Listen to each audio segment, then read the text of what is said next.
Woo! All right, mic check 1 2 1 2. What up, folks? If anyone can just confirm that you can see me right now, I would be thrilled in the comments. If you can confirm that I'm live, that would be tremendous to know, because had some internet problems trying to go up here. Let's see. There he is. How is the stream quality? Is everything going good so far? Just please let me know, because I want to make sure we're all good. Yes and yes. Okay, we're good. Hello, folks. I love to see that we've got a very active live chat here. Welcome to It in Instant. My name is Ben, and on today's Instant Lounge, we are live and in concert, folks. We've got just a basket full of commenters here. We got the live chat going. I'm going to just talk to you guys, as long as you damn well please. I figure this is a great opportunity to sort of start a conversation with you guys, do this a little bit more often. And I've been doing lives on Instagram, but, YouTube is really where the channel's at. So in many ways, I want to do this on YouTube. I think that would be really the ideal. So we've got a lot of people here in the chat, which is very exciting to me. Let's see. The audio is in sync. That's really the biggest thing you could hope for in this live chat. I'm just going to go ahead and start talking about something, because I think that's the best way to sort of get things going. And I see there's a lot of people in the comments. I won't take up too much time talking about random stuff, but I figured I did this once in an Instagram live, and I thought it was kind of a good idea to do it here, because I haven't really talked about this camera very often, and it's in a bunch of videos, and you know what? I feel like it's probably worth talking about. So this is a Kodak Eek4. When Kodak burst into the instant photography game, they basically were like, heck it, we're just gonna do this and not worry about the legal implications behind doing this. And so they released this really weird camera. It's weird to see an instant camera that's vertical like this. It's got this mechanical winder here, and that's really strange. The fact that this wasn't electronic, couldn't even spit out film electronically, is nuts. This camera really represents the beginning of a really tumultuous period where Polaroid was suing Kodak, and Kodak was dealing with many lawsuits at the time. The thing that's easy to forget as Polaroid folks is that Kodak was just if you were alive in the era, you know this, but Kodak was the GOAT. They were one of the biggest and most important imaging companies of all time. They more or less invented the form. So the fact that they were getting into instant photography spelled huge problems for Polaroid. So they came out with this ridiculous camera. And let's go ahead and take a photo and see what comes out. So you've got this light and darken switch. Let's do this. All right, guys, say cheese. Say cheese in the comments. All right, you guys are going great. All right, take the picture. And then you wind it out like this. It is insane. So this film is extremely expired. So obviously, we're not going to see anything here except this black frame. But I think what's fun about this print is, well, there's a few things that are fun about it. First of all, it spits out like this, which is unlike a Polaroid. Polaroid spit out like this. Kodak spits out like this. You know what else spits out like this? Fuji. Because, well, Kodak not stole, but borrowed Kodak's technology. So the reason Fuji's prints look like this is because Kodak's prints look like this. So it's really interesting. Let's just take one more. It's just really just fun to wind it. Okay, I believe we're out of film. That's fine. We got one out, and I think that's really what matters. Okay, I'm just going to go to the comments now. The reason I sort of bring this up is the other day, my friend Jess, who just bought a home during COVID, which is an incredible move, insane thing to do, just gave me this box full of stuff that was in this house. I mean, she was so nice for doing this. Basically, it's filled with stuff that they were using to develop film at home. And let me put this to the side for a second. I mean, we have a Kodak timer, which was for developing. We've got developer chemicals, cans of unopened developer chemicals. Please let me know in the comments if you would like me to shotgun this. I will shotgun this live, and if I die by the end of the stream, it would be really funny. Let's just open this Kodak timer. If you want me to shotgun it, please let me know. This thing is insane. Look at this. I wish I had a close-up camera, but I'll post photos to my story later. But oh my good God, it's beautiful. There's a bunch of crazy stuff in here. But this isn't instant film related, so I think I'm going to direct my attention to the comments. Let me put away this device. I will shotgun this later. Okay.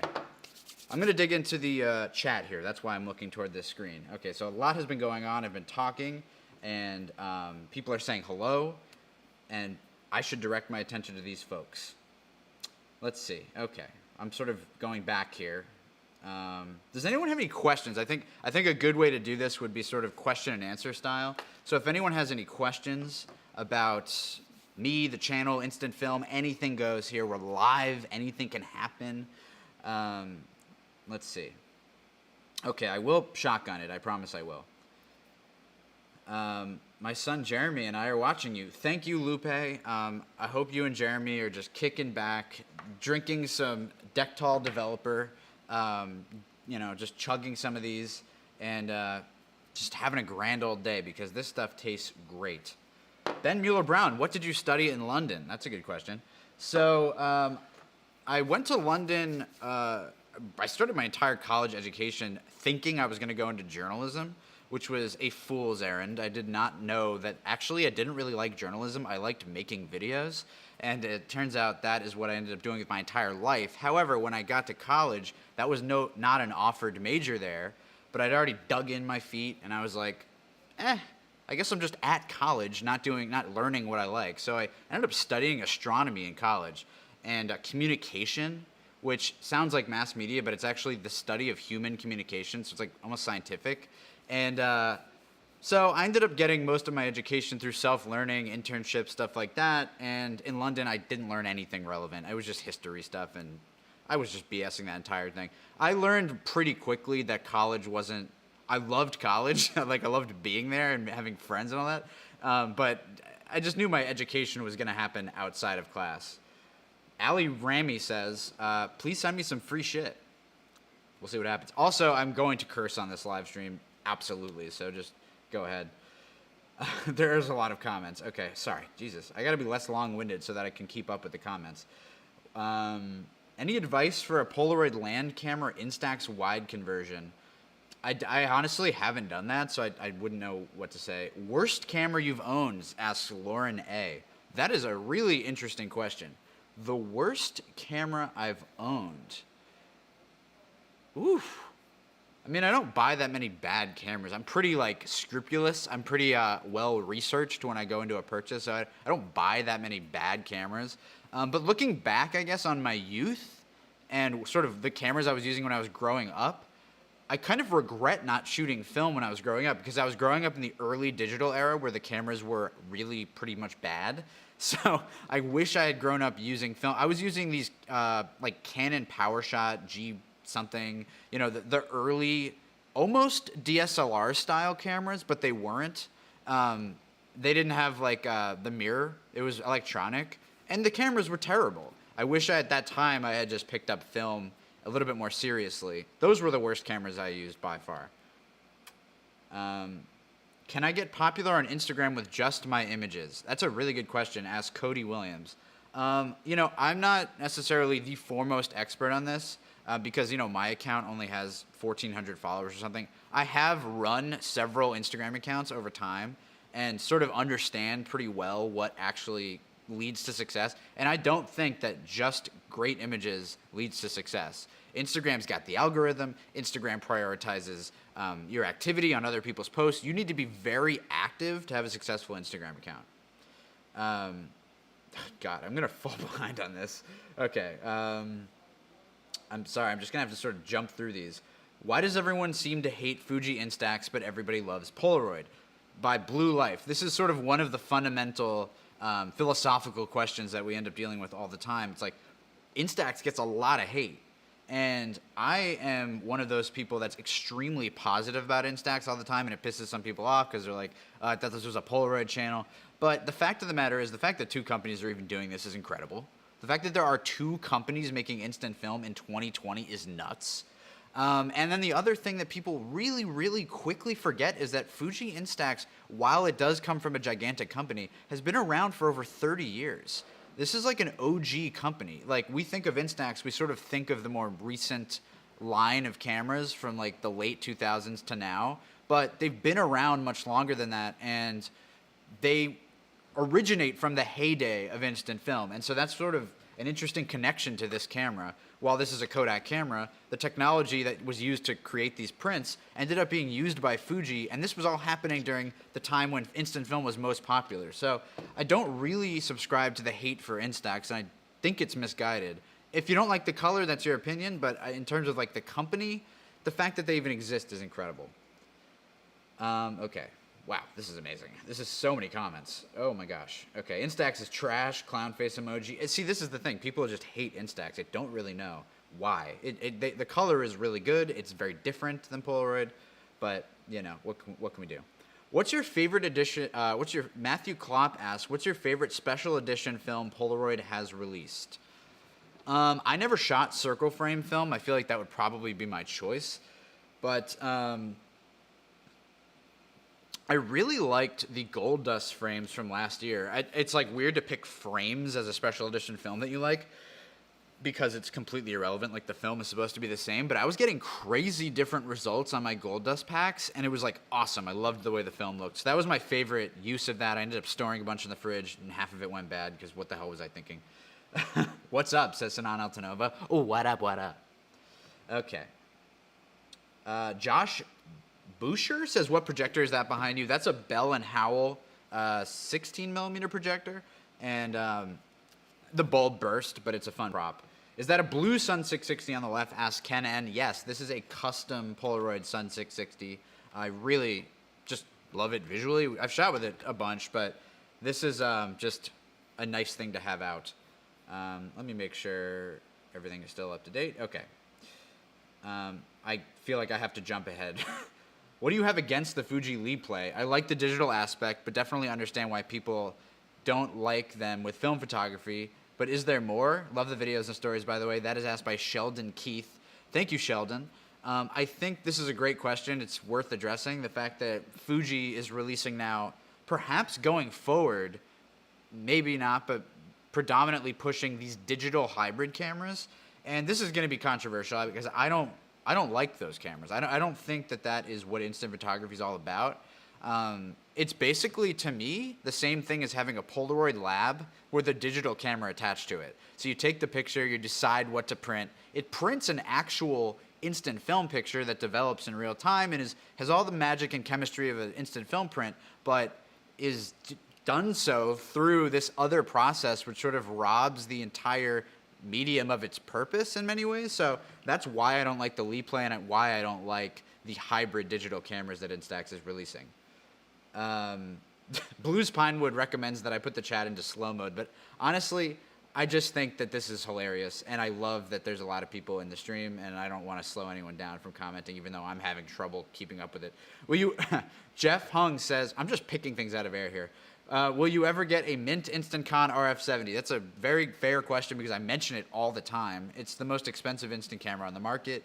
I really do want that camera. Someone actually attacked me in the comments once and was like, why are you shit-talking the RF70? Which I wasn't doing.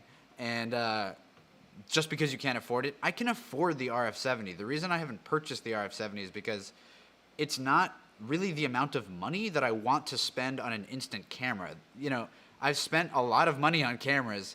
I don't want to spend $700 to $800 on an instant camera. That's the line that I've drawn here. Whether maybe someone will get it for me as a gift or something, I'm not sure. But I think I will ultimately have it. I just don't know when. Okay. Thoughts on the Mint SLR 670 by Ken M. Really cool camera. Really cool that Mint modifies SX70s. I think that whole thing is awesome, but again, there's a price barrier there that I'm not interested in crossing over into. It's the same with the RF70. Yeah, the RF70 is very expensive. Cody Williams says, do you still shoot Spectra? That's a good question. Recently, I've tapered off Spectra because I'm getting worse and worse results. I was hit kind of hard by a pack that I was taking on a trip, And I was like, I had a bunch of ideas for how I wanted to use it, and then I started taking the photos, and they were really just messed up. And it just takes some wind out of it. Like, there is a line that is, this is kind of interesting looking when it's messed up, and a line that's like, this is just not what I wanted to take a photo of. And that's where Spectra is starting to cross over into. You can still get good packs, but I'm doing here and there. I'm sprinkling it out. I'm going to shoot with it until it goes away forever, but yeah. Do you shoot mostly instant, or do you do medium format or 35 millimeter? Asked Jeffrey Hung. I do shoot a lot of 35 millimeter. I have a Canon EOS 10S. I have a Canon AV1, and I have a Pentax 645N2. That's what I shoot medium format film with. And then I also shoot digital. I mean, for my professional life, I have no choice. I have to shoot digital. Are you going to do a video about Polaroid pack film? Asked Mauricio Monaco. No, I don't think I will, at least in terms of a review, because it's so inaccessible. There are, SuperSense is currently producing pack film, and I might review that eventually, but for now, I'm not going to review anything that people can't really access. But I might do a video that's like a breakdown of those cameras, what that was, the era that preceded the SX70. I think that is a video that I am interested in doing. So I don't want to say no to that because I am interested. What do you think of the TL70? Asked Shakir Asnan. There is a video coming out in 3 weeks about that. What is your worst experience shooting instant film? Asked Jamie31. I think I can't really pinpoint one thing, but I've definitely had days where the film just didn't come out and I was excited about what I was shooting, and it just sort of takes the air out of me a little bit because I come from a world where I'm able to make perfect things, whether it's in studio or, I mean, perfect in terms of being able to interpret what I thought I was shooting into a final product. So instant photography is definitely not that. And some days it lets me down a little bit when I can't nail it. But some days it's amazing and it's better than I ever expected. So, but it's kind of a vague answer. Okay. Thoughts on the Instax Wide 300 camera? A decent camera, asked Sasha Lawrence. It's fine. I mean, it's serviceable for the Instax Wide format. It's unfortunate that the Instax Wide format doesn't have more cameras because it's an awesome format. Mocker Martin 87. Good evening, Ben. Have you shot much, if any? I just answered that. I don't shoot much pack film, but ultimately I might explore that more just for a video. Levi King says, have you ever looked at a Mamiya press with an Integro film back? Yes. And I might soon do something about that, about instant backs and stuff like that. It's a very expensive thing to get into, and it's somewhat inaccessible, but I think my audience might like to see stuff about that. People ask about it enough that I might do something. What was your first Polaroid picture? Asked Mr. Mars. Probably when I was a baby. Oh my God, yeah. It's a Polaroid Spectra image of me as a baby, and it's incredible. It's so cool having yourself on Polaroid as a baby, because as someone who is obsessed with Polaroid, it's this relic of your origin story, and it's really cool to hold that tangible thing. That's one of my favorite photos. It's so cool. What's your favorite Instax mini camera? Asked Ben Snow. Well, I've shot quite a bit with the TL70, and I would have to absolutely go with that. Impossible versus OG Polaroid film? Asked JoshBoucher. I'm not sure how to pronounce that. Absolutely OG Polaroid film. It's much better than Impossible film was. What do you think about the Open SX70 project? Asks Zane Pollard. I might do something about that. It's a little bit beyond what I'm interested in. I don't really want to deconstruct cameras, put in new PCB boards, but I love that they're doing that, and it's a nice little addition to the market, and it's a very ground up thing, and I want to support that. Hi Ben, when you're ready to the pre-SX70 stream, I have props and functioning Type 47 in the fridge. Awesome. Wow, that's good to know. Can you show your SLR 680 SE? Yeah, it's over there. It's in a bunch of videos. It's really on the table in every video. I can grab it later. I don't want to necessarily stand up right now because I'm locked in. So many comments. I love you guys. This is amazing, by the way. I just want to take a moment to thank everyone who's in the comments. This is so great. When I started this channel, I had no idea what was going to happen. I thought maybe a couple people were going to watch it, and it's just awesome that I could go live on a random Wednesday and just have people to talk to and ask these questions. You guys are a very intelligent audience. You're always asking the right questions and always sort of digging in further, which is exactly what a great community is, I believe, on YouTube. Someone asked me earlier what my favorite YouTube channel is. I don't have necessarily a choice for my favorite channel, but I wasn't, because I don't think I was like an active YouTuber viewer. Like, I've watched YouTube videos, obviously, but not necessarily YouTubers. And so I didn't really know what I was going to get, and I got a bunch of really awesome people. Trisha J asks, how do you decide whether to shoot a subject with an instant or digital camera? Fantastic. I keep complimenting the questions, but that's like what I do. So when I'm out, I typically am deciding whether I want to do a Polaroid shoot or a photo shoot. And so that's kind of the moment I'm deciding that is where I veer off. I always bring a 35 camera, a digital camera with me when I'm shooting Polaroids, just in case I see something that I want to shoot digitally, or on film. But yeah, it's sort of, I just go out knowing this is a place that I spotted, this is something I found online, this is a place I want to go, this is a model I want to shoot, I want to do it on instant film. That's pretty much my like thought process. We are having fun here, says, this is going so fast, I don't even know who said that. Are you doing any internships? Asked Michael Cordova. At the moment, no, but I know you may be asking that in jest. Obviously, it's COVID right now. I think ultimately after COVID wraps up, I might actually start asking people if they want to come shoot with me. If you do want to do that, I don't know how to organize that right now, but just maybe mention it in some comments, and maybe I'll try to like keep your name in mind. And I definitely do want to collaborate with people that are on this YouTube audience, because I think it would be cool to shoot with some of you guys. I have a Polaroid of myself in the hospital, just hours old. Colors are still great. 35 years old, says Vivian JG. That is awesome. That's what I'm talking about. The feeling of having that, you can't replicate it on anything else. It's so cool.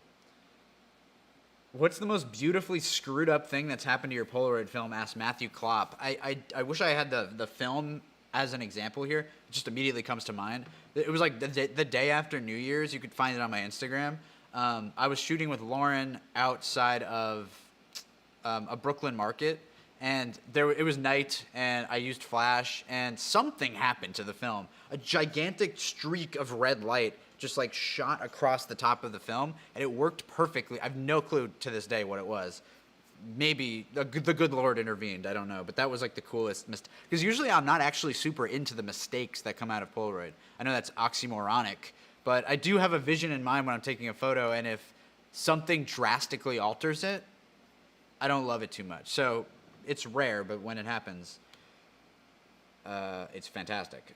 Would love the chance to shoot with you, obviously, when I can travel back to the U.S., says Peter Galt. Yes, my international folks. That's the other thing with this channel. It's so cool to be interfacing with an international audience every day. What do you think about the Pringles edition film, says Irad Salman. I think it's hilarious. I think it's funny that Polaroid currently has like a brand collaboration deal with Pringles. It's something that they used to do in the 90s. I thought the Stranger Things collaboration was also fun. People can shit talk that all they want, but the fact is Polaroid sort of always did stuff like that. And the fact that major brands are interested in collaborating with Polaroid is upside to me. And whatever helps market Polaroid is obviously beneficial in my opinion. Do you think Polaroid film will get cheaper in the future? I feel like it is already cheaper today than it was 10 years ago, says I know. You are correct. The film is cheaper than it was 10 years ago. There's definitely an outstanding question of how cheap can Polaroid film get, because it costs a lot to manufacture. They don't have scale to pull down prices. They don't have a gigantic customer base that can, at volume, buy so much film that prices can come down. So that is definitely a question that is worth asking. It's unclear. I think maybe by $1 or $2, but at that point we're going to be cut off, and there's no way it's ever going to get cheaper than that. I-type film being $15 in a 3-pack is maybe as good as it's going to get. I mean, Instax film is much cheaper than Polaroid. I don't think Polaroid will ever be able to compete with Fujifilm just because of their manufacturing capabilities. So that's my answer on that. Hi from Paris, France, says Zach Katz. Bonjour. Took me too long to think of what the word was. Okay, what's the difference between Time Zero film compared to normal SX70 film? Time Zero film developed faster. Max Goldberg, Brooklyn Film Camera has that Polaroid scan holder. Mint makes new electronic self-timer for SX70. Is there a new product for Polaroid besides a new camera that you see a need for? That is asked by my guy, Max Goldberg. Shout out to Max. I meant to put a Lego SX70 on the table. I actually forgot. He makes clicky bricks. Go to his shop, etsy.com/shop/clickybricks. To answer Max's question, is there something that's missing from the market regarding Polaroid besides a new camera? Well, the film holder was definitely one of the big ones, so they did rectify that. That's a fantastic question. I'm trying to think if I can think of anything off the top of my head. I may have to come back to this. Something, because it's a very simple hobby. You have the camera, you have the film. Really, that's all you need. The self-timer is a great product by Mint. I highly recommend getting. If you have an SX70 or an SLR680, get that timer because it's really good. I'll come back to that though if I can think of anything. Would you be willing to? Malvado PhD says, would you be willing to beta test a couple Instax and Polaroid integral backs for RB67 and Graflex pacemaker? Of course I would beta. I'd beta test anything. I make a video about it. I have no morals. I'll do anything. Basin Paulin says, will you do a video on the Polaroid Big Shot? Probably not. Although it has some historical significance because I believe that's what Andy Warhol used. Oh, okay. This is a really good question. I would like to mention this because I do have a video that's going to talk about this. Jeffrey Hung says, should I be shooting an SX70? Okay. Should I be shooting SX70 film in my SX70 or 600 with ND filters on top of the pack? This is really just a matter of convenience, but there is definitely a difference between the chemistry in the SX70 film and the 600 film. There's a lot of arguments about this, and it's people say one thing, people say the other. There's definitely no consensus among the customer base as to whether the chemistry is actually different, but I did talk to Polaroid because I was really curious about this. I wanted to be able to answer this question if anyone ever asked it. And they told me that there is a difference in the formula between SX70 and 600 film. Different things stand out in SX70 film that might, with Polaroid, with 600, in my experience, the color blue in SX70 film, especially the sky, much punchier on SX70 film. Highlights are much creamier on SX70 film. That can be a problem if you don't really like that, but if you do, it's really a beautiful effect. And I could talk a lot more about that, but I'll skip that for a second and keep going. Levi King says, I want a new premium Polaroid camera. Preach, brother. Vivian JG, where can I find Polaroid photo albums? So Polaroid more or less screwed everyone by discontinuing their photo albums, which were what I was using. I ended up buying a binder and buying film sheets, like binder pages from B&H, bnh.com. There is a 3.5 by 5 inch page that you can buy, and you can just buy 100 of them. They're really inexpensive, an amazing way to store Polaroids. And I'll eventually do a video on that, but yeah, buy those pages from B&H, put them in a binder. I customized a binder. I made a binder myself because I wanted it to be like cool, and I loved it. Okay, back to the mix. Alex says, as a beginner in instant photography, your videos are amazing, Ben. Thank you, Alex. You know, I do want to acknowledge a lot of the viewers of this channel are newer to the hobby, and I really appreciate that. I need to be as clear as possible about everything. I can't always just jump forward on concepts. I have to explain things, and I want to be accessible to everyone. I don't want to bore people who already know tons about this. I want to provide stuff to them too, but it's all about finding that balance. So I'm really glad that a beginner can come to this channel and enjoy it. Thank you for the kind words. Do you use color filters in front of the lens? Asks Mr. Mars. I haven't done that. Don't really like the way that looks. For my personal shooting tastes, I just don't have much of an interest in it, but I think it's very cool, and I recommend trying it. Ben Snow asks, do you think Polaroid film is ever going to get as fast as it was back in the day? Unfortunately, I don't think so. I mean, you have to remember, there are limits to the current chemistry that Polaroid has. You know, when the film developed extremely fast, they were using chemicals that are now illegal and are not produced anymore. So that's something that is going to be very hard to get back to, and I'm not really sure they can do that. Moo T said, what camera did Keith Haring use? And I'm not going to leak whether or not I am Keith Haring, but Maybe I am. Matthew Klopp says he prefers the 600 film, even though SX70 has unarguably better saturation. Yeah, SX70 film, the saturation is definitely higher. Jamie T, are you planning to make a full-scale Lego Technic SX70? He asked that to Max. Max, the ball's in your court, whether you want to make a Technic, a Lego, or maybe you could use Kinex. Zach Katz asks, can you talk about doing double exposures on Polaroids? Well, Polaroid has made that much easier with the Polaroid Now and the One Step Plus and the i1. It's awesome. There's a lot of things to consider when you're shooting double exposures, particularly light, because things that are white are going to expose as white, things that are black. You basically have to plan out your image, and a lot of cool accidents can happen, but you got to think about what areas you're trying to expose. Matthew Klopp, you should try making a watermark for in an instant to put on your Polaroids. That's a great question. I mean, that's a great idea. I actually do have a stamp coming. I might stamp them. I'm not sure. Lauren Brown, who is my girlfriend, says, missed opportunity to wear the fancy new button down with the Polaroids on it. Question mark. Yeah, I kind of blew it. I got this awesome shirt from Robert Graham. It's like a high-end shirt, and it has 600 folding type Polaroid cameras all over it. It's so cool. It's kind of big on me, but I probably should have worn it today. I kind of wanted to match the purple with the background. You know, keep it all good.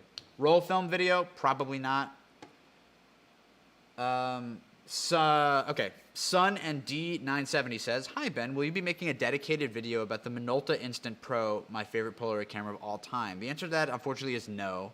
I'm not going to make any review videos about cameras that can no longer shoot film that is available. I made a video about Spectra. I mentioned the Minolta Instant Pro in the last video I released last week. So I'm not planning to do any reviews on stuff that isn't going to help people. However, I do breakdowns, and again, I've mentioned the Minolta Instant Pro a few times. Anthony's Arcade. Homie, glad to see you live. Always thought you were a computer. A real cool droid. I think you're a real cool droid, my man. Have you attempted film on Polavision? Is it even possible at this point? Asks Mexican Wild Dog. No, but I actually did an interesting sort of crossover with Noah from Analog Resurgence. I sent him my Polavision film because he wanted to do a whole test. Unfortunately, nothing came out. Lauren Brown can confirm with Anthony's Arcade that I'm mostly human. Thank you. That's the personal touch is very important. Levi King, i1 is underrated. I will not be convinced otherwise. I 100% agree. The Impossible i1 camera is a very underrated camera, and I do have a review coming out about it in a little bit. I shot it. I haven't edited it yet, but it's a good review, and I think there's a lot to talk about with that. Max Goldberg asks, Tascam or SLR 680? I'm going to have to go Tascam. It's obviously a superior camera in every regard. Sanan Altanova asks, are you interested in Polaroid manipulations like emulsion lifts or stitching? I would say no. I'm not very interested in that. I've done it a couple times just to like try it, but it's not the way I like using the medium, I don't think. I don't think that Polaroid either should be super worried about how... I liked that Impossible project was sort of leaning into that, but I don't think the current iteration of Polaroid really should worry too much about that. Mocker Martin 87, have you filmed any behind-the-scenes video footage from your Instagram motel series? Of you actually shooting those pictures? And if so, do you have any plans to share them in the future YouTube videos? The answer to that is a resounding yes. Next week's video is all about the motel series, really about a lot of the architectural signage from the 60s and the 50s and sort of the adventure we went on to find all these things, and why I did it and what it means to me, and all that stuff is going to be coming in the next week's video. Great question, very topical. Okay, Lego Technic is epic, that's for sure. Lauren Brown, who is active in the comments, which I absolutely adore, agreed they need to make new photo albums. They had a great product and got rid of them when they dropped the originals from their name. Yeah, I mean, I don't know what they're thinking. Obviously, photo albums are like a crucial thing for a photography company to produce, especially because it's like more or less a proprietary type of film. It's a very specific dimension. The fact that they discontinued their own photo albums really wasn't very chill at all. Let me drink some water here. Oh my God, I'm parched. How's the stream? Does it look good? Woo! Jesus Christ. Talking a mile a minute. Looks like my connection is good. I just want to make sure everything's streaming properly. Alan Walden asks, how many people does it take to produce your weekly videos? Do you film and edit by yourself, or do you have a team? Great question by Alan Walden. I do have no team. I'm pretty much doing these videos myself. I mean, what's funny is, the reason I'm laughing is because yesterday I had my boy Matt in here. I don't know if you saw him on the IG Live I did, but I did finally have my like photographer guy, Matt, come in. We shot a video together. He sort of modeled. We still didn't have a production team. It was just us, but I've shot all these videos myself. The only other person involved has been Lauren Brown, who is in the comments, my girlfriend, and she has done a couple things like modeled. She actually shot a few shots of me in the next video that's coming out next week. She's been in and out of the videos. You've probably seen her. I mean, she's in the formats video. So Lauren has been involved, but pretty much when I'm sitting down at this table and talking to the camera, that is just me in front of a camera. And I kind of like it that way, but I definitely want to expand the channel in the future, get more people involved. Ty Hill asks, will Polaroid ever make a sequel to the SX70 or SLR 680? My thought is no. Almost definitely not, because of the amount of research and development that would be required to produce a new camera of that echelon. But I do think the best we can hope for is they produce something that's Spectra-like. That's got the features of Spectra, the sharpness of a Spectra lens, but for the current I-type film. Okay. Stream is perfect from France, says Matthew Ferry. If I'm reaching France right now with good streaming, the internet is crazy. The internet is crazy. Oh, interesting. Okay, Matthew Klopp has some insight on the albums here. Ben, I messaged them, and they told me they didn't mean to discontinue the albums. They didn't mean it. They just couldn't get them from China, where they were produced, because of logistical issues caused by COVID. That's a really interesting insight. That means look forward to those albums coming back in the future. What is the most drinker Polaroid camera, in your opinion, says Jamie31. I'm wondering if he means doinker. I think the Impulse is, like, in my heart of hearts, the doinker of the century, but the video I did last week on the Berkey Wizard Everflash, that camera is a thick doinker. The king of the doinkers, in my opinion. Okay. Back to the... nice to see there are French people. There's a lot of French people in here, which will be nice for Lauren to hear, because Lauren is fluent in French and actually taught English in France, which is really cool. Someone asked, Ben Snow asked, Sun 660 or Impulse AF? This is really one of the essential questions of Polaroid photography, because this era of camera is pretty much this or that. And I would say that the Sun 660 is my favorite because it has flash override.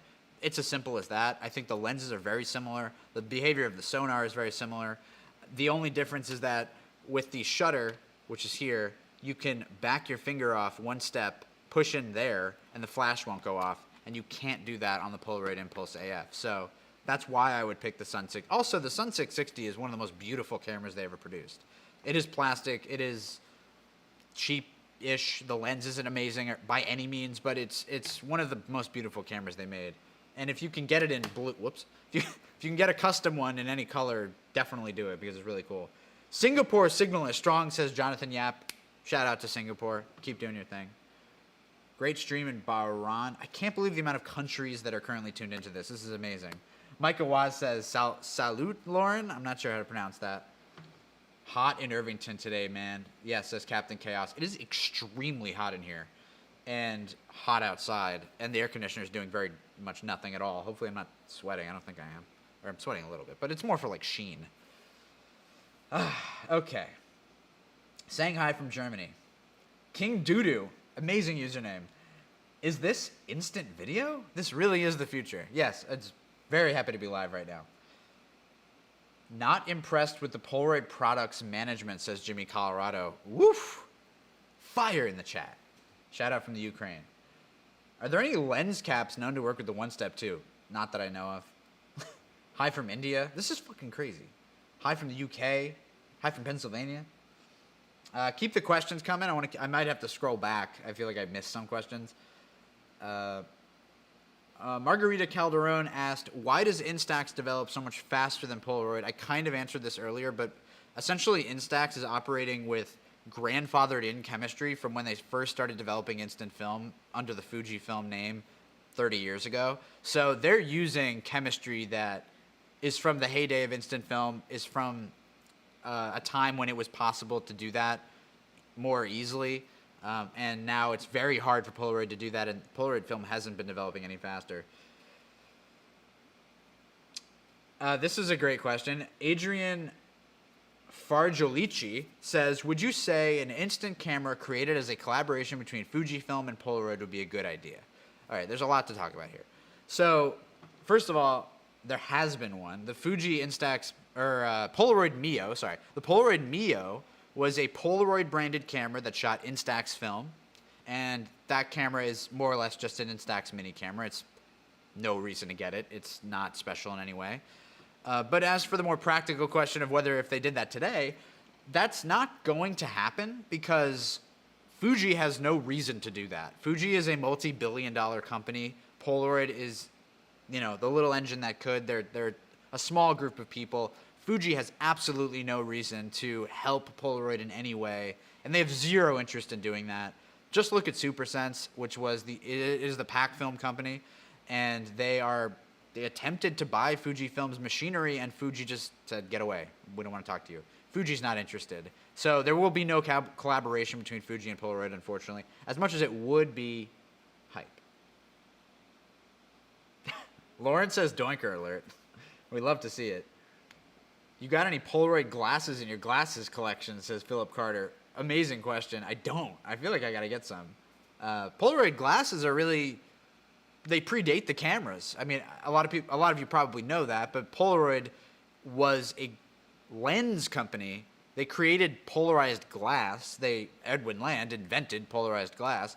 And so his original intent was to put those into cars' headlights to avoid accidents and avoid glare. And he tried to lobby very hard. He tried to lobby with the auto industry and the U.S. government to mandate that cars put polarized glass in their cars. He failed. He ended up instead just redirecting his energy toward cameras. And there was a whole stretch in the military and stuff. But polarized lenses, which ended up being in glasses, were sort of the main product that you could buy that said Polaroid on it for many years. Whew. That was long-winded. Okay. Nate Netsley says, with those more expensive cameras projects, peel apart / mint Instax Wide camera, have you ever given any more thought to a Patreon and making videos on those cameras / projects, Patreon goals? Nate, thank you for asking that. Originally, when I created the channel, I was hesitant to, at any point, really segue into creating a Patreon because it didn't feel respectful to do that after having only just started the channel. Now that I'm so far into the channel, that's becoming more and more a possibility. I would love to hear from you guys in the comments. Would you donate to a Patreon? Would you want to contribute to the channel? At this point, I've not taken a dime from this channel. It's all just blood, sweat, and tears with this thing. And there are some videos that people want that would just require an investment, like the RF70, that I'm not comfortable really just making. But if people were donating to a Patreon, I could buy certain things and review certain things and do things that people want. So just go ahead and, I don't know, comment if you would donate to a Patreon. Ray Liu says, no chat here would be complete without a massive shout out to Florian.caps. Absolutely. Shout out to Florian. Shout out to what he's doing with SuperSense. Hope to get out there one day and meet the man himself. The stream continues to look great from the Philippines. Do you think Instax is sentenced to death because their stock of chemicals is going to run out? Asked Ben Snow. I wish I knew the answer to that. That is a rumor that Instax is sort of operating with chemicals that may dry out. Please, once again, I will shotgun this if you guys want me to. I have more in the box. It's unclear. It's unclear whether they're just operating by entirely different laws. I think that original question comes from the idea that a lot of chemicals are illegal now, and there are global treaties that sort of ban certain chemicals from being used. So the question is Fuji just using remaining chemicals that are grandfathered in? I don't honestly know the answer to that. I don't think anyone really knows the answer to that question, but hopefully they don't run out. Hopefully Instax stays around. The more people are making instant film, the more people are getting interested in it. To be honest, I think Instax Mini is a fantastic gateway drug. You can hate Instax all you want, but a lot of people start out with this hobby using Instax film. And so I think it's important that Instax exists because the alternative is Polaroid, which is just too expensive for a lot of people just starting out. It's something that people ultimately probably want to invest in. They're like, oh, I'll get an I-type camera, or I'll try to use this vintage Polaroid camera. But Instax is just this accessible intro to the hobby. Okay. Drinking some water. Okay. JoshBoucher, I'm just pronouncing your name a million different ways. Will 8x10 film be discontinued eventually? I do think it will eventually be discontinued because they just have no way of continuing to make that. Unless they, I mean, the reason they're making it is just for fun and because hobbyists, it's something they value, and it's because if they kill it, it will go away forever, just like Spectra film. But 8x10 is maybe slightly more valuable from a historical perspective than Spectra film, so it will last much longer. They'll probably continue making it much longer. And however, they lose money every time they make 8x10 film, so they will eventually probably stop making it. I wish this cup was cooler. I should probably drink from a cooler cup next time. How do you carry delicate cameras like the SX70 or SLR680? Polaroid discontinued their bags after rebranding, and I'm avoiding using an entire backpack. Ask Ken M. Ken N. I use the Fragment Special Edition Polaroid bag that Lauren got me for, I think it was my birthday, and it fits the SLR680 perfectly. I know that's a really bad answer because it was a very expensive item and they stopped making it, but that's what I use. There's a lot of like little life hacks you can get, little backpacks you can get, but it's not perfect. Those cameras are very delicate, and it's, you don't want to be just tossing those around in a bag loose. Michael Cordova, do you think they'll make a modern Spectra or 8x10 camera? Absolutely not. That is not going to happen. I don't mean to answer that like so flippantly or like rudely, but it's just not going to happen. I think it's important just to be told that it's not happening. They're not bringing back Spectra. They're not making an I-type Spectra camera. They're not making another 8x10 camera. Polaroid doesn't even make 8x10 cameras. Alan Walden says, why are the chemicals illegal? Environmental reasons? Yes. There's laws against the chemicals that are currently used in these things, and Polaroid had to struggle to get back to it with currently legal chemicals that are still being produced because a lot of chemicals stopped being produced entirely. The distribution chain was destroyed when Polaroid went bankrupt. The people that were making things exclusively for Polaroid, those businesses just went away. They no longer existed, so they had to sort of reinvent it. Cup is a doinker, says Margarita Calderon. I would agree. The cup isn't very aesthetic. It is a doinker, however. My sister makes pouches for Polaroid SLRs, says Micah Wah. Send me a link to that. That'd be really cool. Nintendo Switch case fits an SX70 perfectly, says Zach Katz. That's hilarious. Would not have expected that. Let's see here. Great channel. Do you see them making a more manual camera option, says Nico's Polaroid show, or photography show? I do, actually. I think that the next Polaroid camera will probably have more manual features. Excuse me. The One Step 2 Plus had manual features. I mean, a lot of people don't really realize that. If you use the app with the camera, you can control the aperture. You can't control the shutter speed, but you can control the focus manually. There were a lot of manual features in there, and I really think that camera and the Impossible i1 are worth checking out if that's what you're after. Jimmy Colorado says, I would donate money as a channel partner collaboration. We need to bring back Polaroid Spectra. Yes, together, if you donate to me, I'll bring Spectra back. That's my promise. Valdemar Wessing has a very interesting question. Do you have an idea of why there isn't more Instax Wide cameras? I would think there was a market for it, since it's more in line with Polaroid dimensions. 1,000% agree with you. This is one of the weirdest things, is that Instax hasn't put more money into Instax Wide, and even in debuting the Instax Square camera, Instax Wide got pushed further and further to the side, to the point where I'm curious if they will discontinue the Instax Wide format at some point. It's just an ignored format, and it's weird because it's so much bigger than the Mini and the Square. and it's so much closer to the Polaroid, and it's probably something people are interested in just because it's different and bigger. But I think that when people want to go shoot instant film, they're either thinking Instax because it's this modern Instax Mini because it's sort of the modern idea of instant film, or they want a square. That's why Fuji debuted the Instax Square. Probably people just mentally aren't interested that much in the wide, and it's just a smaller market item for them. But I'm sure they still make a bunch of money on it. Jamie31, will you ever make in an instant community Discord? I barely know what Discord is. So I don't think so, just because I don't know what that is. I love that Lauren and Micah are speaking French in the chat. I don't know what you guys are saying, but I love it. And I love that there's a bunch of French people. Andrew Lodge has a question. Any plans for merch?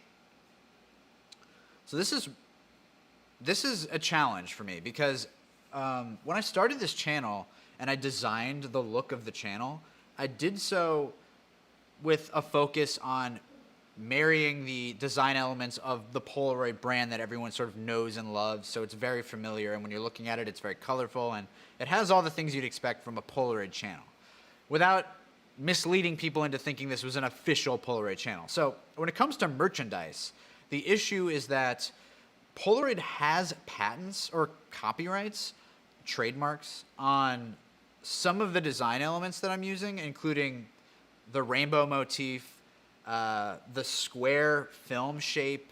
There are things that would be challenging for me to sell and that I don't really feel comfortable selling. I think what I could definitely get away with is something like the In an Instant logo without the rainbow stripes. I think just that would probably be fine.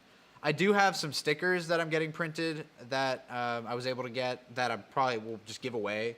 But I don't know exactly what the future of... I think if I did do some merchandise, it would be giveaways that I did for donating to Patreon or something.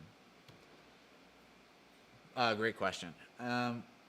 What do you think about... I digress 77 times. Great username. Says, what do you think about the Polaroid Fragment SLR 680 collab?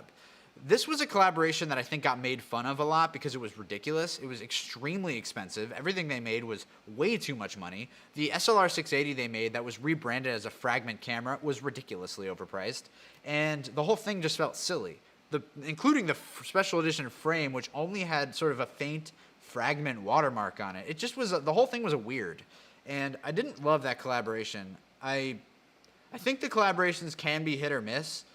That one ended up producing my Polaroid SLR 680 bag, so that is, one of my favorite things that I own. So in a way, I did love the collaboration. But in general, it all just felt kind of overpriced, too premium. Polaroids shouldn't really be that premium. Polaroid should be more accessible than that, and so it felt a little weird. Micah says, Micah's talking to Lauren. I won't interrupt our conversation. It seems like it's going well. People are tuning into Micah's pouch thing here. It seems like he's got some solutions. There's a lot of French being spoken. Max Goldberg, can I take the time to vent about the price of used SLR 680s, like even busted ones go on eBay for $150? I agree, kind of tough, kind of upsetting that the SLR 680 is so expensive, and it's really the best camera in my opinion.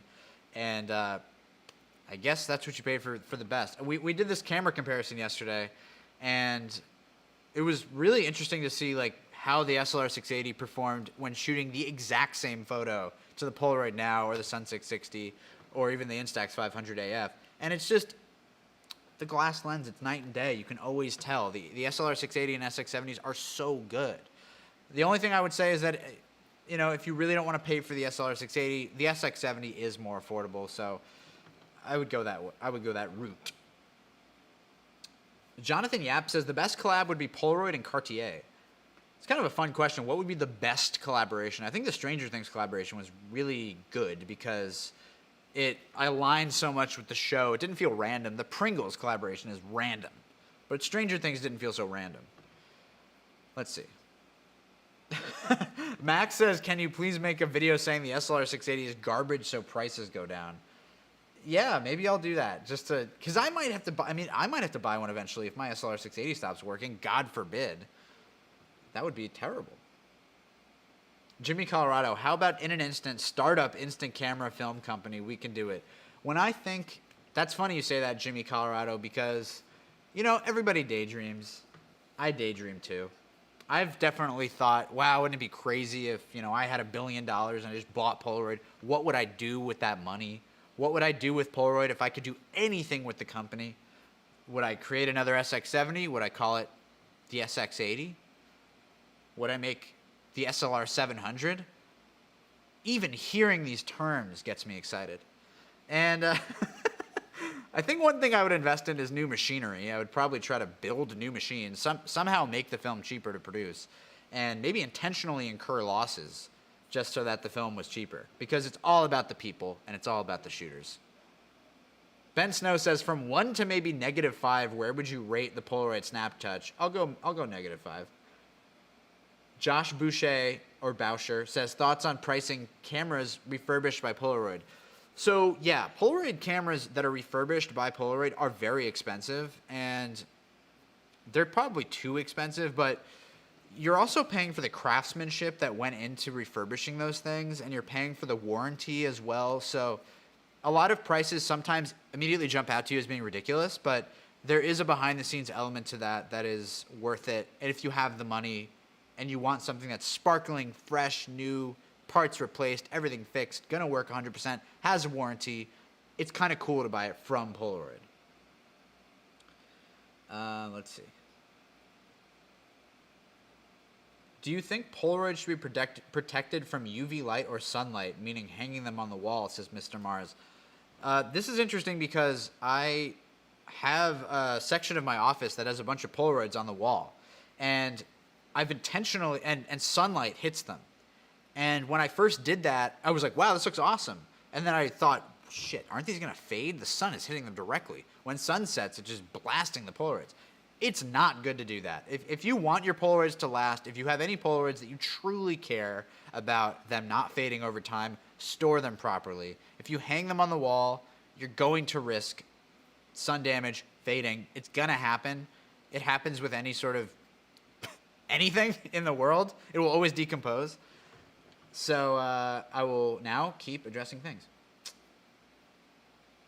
Nate Netsley says, one thing that now annoys me now when I watch movies, TV, even video games, is seeing characters shaking Polaroid pictures.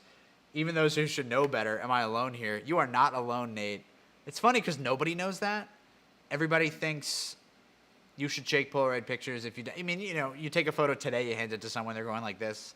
It's a crazy thing because the last time you needed to do that was like 60 years ago.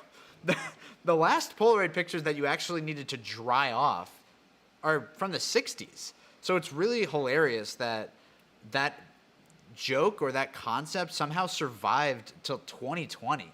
And that even during the period where Polaroids were most popular, the 70s and the 80s and the early 90s, that people still were shaking their Polaroids. It's really weird. Obviously, Hey Ya by Outkast didn't help. Shake it, shake it. Shake it like a Polaroid picture. All right. Stop singing because that is truly horrifying, I'm sure. Do you have any Polaroid tattoos, says Jeffrey Hung. No, I thought about it. I've got, this bad boy right here, What Would John Locke Do? I don't have any Polaroid tattoos specifically, but I've considered it. The thing is, if Polaroid goes out of business in 30 years, I'm going to want a Polaroid tattoo. As much as shooting them and doing this whole thing has been a big part of my life, I'm still not sure if I want to commit ink to that.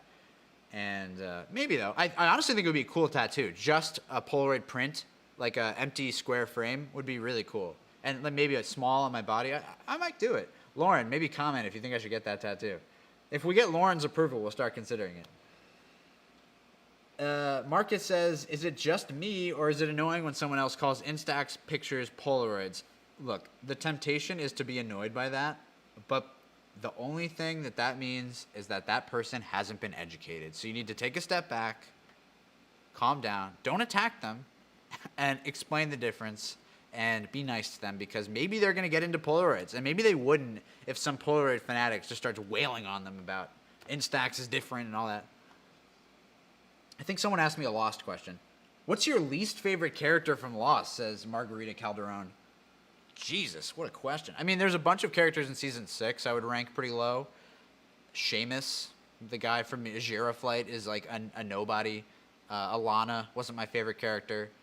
Nikki and Paulo are everyone's least favorite character, but I thought that I thought Expose was an amazing episode. I can't believe answering lost questions. It's my dream come true. I love it. We're verging on an hour here. Probably gonna want to wind down the stream soon, but we still have 80 viewers in the chat, and that's pretty amazing. So I do want to keep this going for another minute. I think it's cool that we're just hanging out. The only reason I might hop off is because I am in the middle of a project, and I kind of should be doing that, but that's okay. Click that like button, fools. Okay. Yep. Let's see. What are the, this is a very good question by Elliot Payne. What are the legal limitations on another company making instant film for Polaroid cameras? So there's a few things to address there. The first thing is the idea that any company could even produce instant film. That would not happen. That's not financially viable for anyone to do that. However, conversely, Mint, the company that makes modified Polaroid SX70s, they make the TL70, they make the RF70, they asked Polaroid, essentially, or Impossible Project, for permission to make their own Polaroid camera, because the camera is not a feat of engineering necessarily. Like, the blueprint is there. Anyone could make a Polaroid camera if they tried, and nobody's doing that because Impossible/Polaroid wouldn't react very kindly to that. They shut Mint down when Mint tried to do that. Unfortunate, because I think Mint would have made a really cool camera. And yeah, so that's my what are your thoughts on pull-apart film, says Jonah Stewart. I think it's cool, but again, it's not very accessible to people, so I don't focus much of my energy on that, because I want to do things that people are more widely, I don't want to make videos that nobody's really going to want to watch, or a very select few people would be interested in. I really want more people to watch the breakdown videos. If we're getting meta for a second and talking about In an Instant as a channel, the reviews do really well, views-wise. The channel's just starting out. The reviews are getting 3,000 to 4,000 views each, which is, to me, very solid for having just started the channel within this year. And I think that's very encouraging. That's awesome. But I really want more people to check out the breakdowns, because the breakdowns are maybe not necessarily something you would find by just searching stuff on YouTube. It's something you sort of need to seek out, and something you need to decide, I'm interested in this, so I'm going to click on this. But that is where I think the real value of the channel is. Obviously, camera reviews are fun. I love testing out cameras. I love shooting with them. But there is something truly valuable about learning about the history of this stuff, learning about the technical aspects of Polaroid, and the other videos I have coming up, I have no idea how they're going to do. For example, the video coming out next week, which is about the project I've been working on. I hope that does well. It would kind of break my heart a little bit if people didn't watch it, because, it's, to me, much more compelling than just a camera review. There's a lot of camera reviews on YouTube. We're getting meta out here. This is crazy out here. Have you seen Netflix's Dark? Asked Marcus. I don't know where that question came from, but yes, I love that show. I'm actually watching it right now. A Dark Instax collaboration would be awesome. Yes, it would. That would be really cool. That show doesn't really have the aesthetic. I mean, it has that 80s element in its flashbacks, and don't spoil Dark in the comments. I will freak out. Alan Walden said, who wrote or composed your intro music and graphics? The music is by Isaac Joel, amazing musician. I've used his music many times for different projects, and the intro was designed by me. I did the motion graphics for it. I do all the graphics for the channel, and that's all ground up stuff. What's the difference between sonar autofocus in the Sun 660 and the weird light meter thing on the Polaroid Color 600? I don't even know really what you're referring to there. Light meters are different than the sonar. Sonar is only focus. Have you tried shooting with the Instax hybrid camera, says Trisha. It's my one and only to get that instant effect. I haven't, just because I don't love the hybrid concept. I might do it just if people are interested in me doing a video about it, but I digress 77 times, says, why do you usually gloss over the 690? It's as if you hate it. I would love to address this question. So I'm not glossing over the SLR 690 because I dislike that camera. The reason I don't talk about the SLR 690 is because, to be honest, I don't recommend people buy that camera over the 680. The SLR 690 is more expensive than the 680, and there's far fewer 690s out there. And there's very, very marginal differences between the 690 and the 680. The only difference is this digital internal exposure piece that more or less can't be fixed. So if your 690 breaks, your odds of getting it repaired are very low. And so I just don't think it's worth people going out and buying a 690 versus 680. It's cool buying like the newest SLR they ever made, something coming out from the 90s. I want one. I think it would be cool to own one, but I don't necessarily think it's worth getting too far into on the channel because I just don't want to mistakenly have people think that that's a better camera or anything. Woof. Okay, I think I'm going to hop off here. We've been on for over an hour. My battery has 10% left. I don't know what the camera's battery is. It could just die at any moment. Thank you guys so much for joining this stream.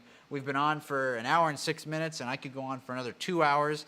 Let me know in the comments after I end the stream if you want me to do more of these. And thank you for watching in an instant.